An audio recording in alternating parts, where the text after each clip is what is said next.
One of the most common questions I get asked every single day is regarding first-time homebuyer incentives, and in this video, I'm going to be going over the main 4 first-time homebuyer incentives that are available for you if you're looking to buy a home in Ontario.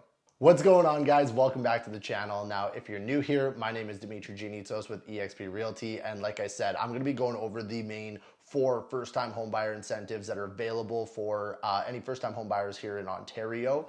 I would typically go over these things on a buyer consultation, but I wanted to make this video just in case you are, searching on the web for some information. This video is going to give you everything you need. And if you want to book a one-on-one buyer consultation with myself, I have left my Calendly link down in the description below where you can book a one-on-one directly into my calendar. With that being said, let's get right into the video. So the number 1 first-time homebuyer incentive, and the one that's most frequently used, is the rebate that you're going to get on your land transfer tax. So whenever you buy a home in Ontario, you are going to get charged land transfer tax. And if you buy it in Toronto, you're actually also going to get hit with Toronto land transfer tax on top of the Ontario land transfer tax. So this rebate is actually broken up into 2 rebates, which is the Ontario land transfer tax rebate and the Toronto land transfer tax rebate. Now, the Ontario land transfer tax rebate is to a maximum of $4,000, and the Toronto land transfer tax rebate is to a maximum of $4,475. If you want to calculate how much land transfer tax you're going to be charged at the end of your transaction, you can try to do the math. It's a little bit of a weird formula. It's on a sliding scale. It's like 0.5% on the amount from $55,000 to $250,000, and then 1% from $250,000 to like $500,000, and so on and so forth. Or you could just go onto Google, and I'll leave a link down in the description below that'll take you right to a land transfer tax calculator, which is much easier to use. So basically, if you buy any home in Ontario for about $400,000 or more, you are actually going to get the full $4,000 rebate on the Ontario side, and you're also going to get the full $4,475 rebate on the Toronto side as well. So to give you a quick example, let's say you bought a home here in Toronto for about $750,000. Your Toronto and Ontario land transfer tax would be about $23,000 on that property. At that price point, you would qualify for the full $8,475 rebate, which would then bring your land transfer tax down to about $15,000. That's pretty good. You get to save $8,500, no problem. And the best part about this rebate is it is just taking off your closing costs at closing. So you don't have to come up with the full land transfer tax amount and then apply, for the rebate and then get it back at a later time. This gets wiped off at closing. And again, I'm going to leave some resources for you guys down in the description below to help you guys calculate your land transfer tax, whether you're buying in Toronto or just anywhere in Ontario. The next program is called Canada's First Time Homebuyer Incentive. And this one's very interesting and one that got talked a lot about on the news. And basically how this works is the Canadian government is going to lend you 5% interest-free for your down payment as long as you meet the following criteria. Obviously, you need to be a first-time home buyer. Your household income cannot exceed $120,000.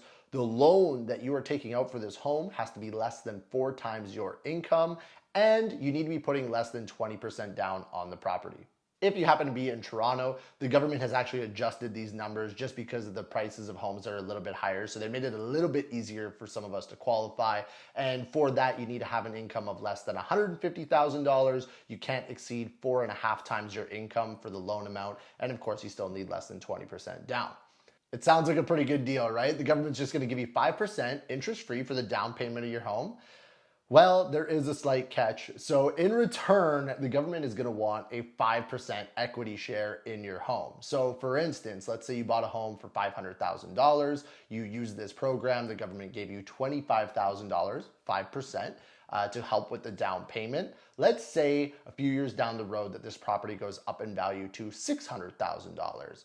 Well, at that point, you owe the government $30,000 instead of $25,000 because the property has gone up in value.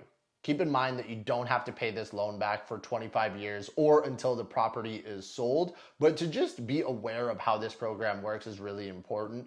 For instance, a lot of people will actually pay off this loan before they renovate their home because, just like the example I just mentioned, let's say you're about to do some extensive renos to the property, which is going to drastically increase its value. You are also at that point drastically increasing the loan that you owe the Canadian government. So it may be in your best interest to pay that loan off first and then renovate later. But to get your foot in the door and manage those monthly payments right off the beginning, this could be a very good program to help get you started, but definitely one that you want to dive into with your lawyer and your real estate agent to fully understand. The next incentive is the RRSP First Time Home Buyers Plan, which allows you to withdraw up to $35,000 from your RRSPs tax-free to put towards the down payment of your home. This helps first-time home buyers get into the market sooner or with a bigger down payment by deferring the tax by pulling money out of their RRSP and using it for the down payment.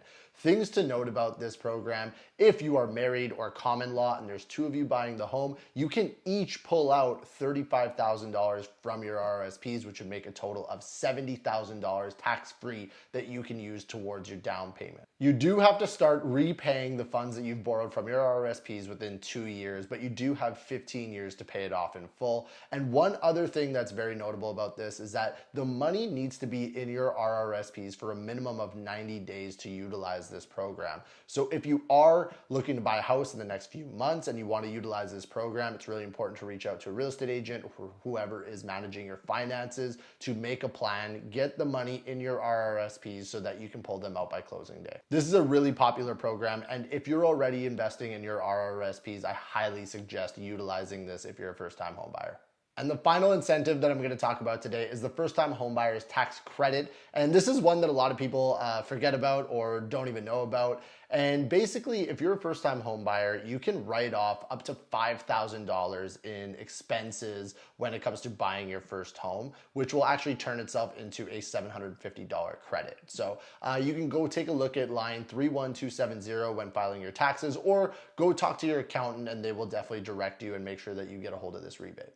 Those are the 4 main first-time homebuyer incentives that are available for you. If you guys have any questions, go ahead, leave them down in the comment section below and I'll get to them. Or if you want to book a one-on-one call or buyer consultation with myself, you can go into the description where there's a Calendly link and you can book directly into my calendar. I hope that helps you guys. Make sure you like, comment, and subscribe to the channel, and we will see you on the next video.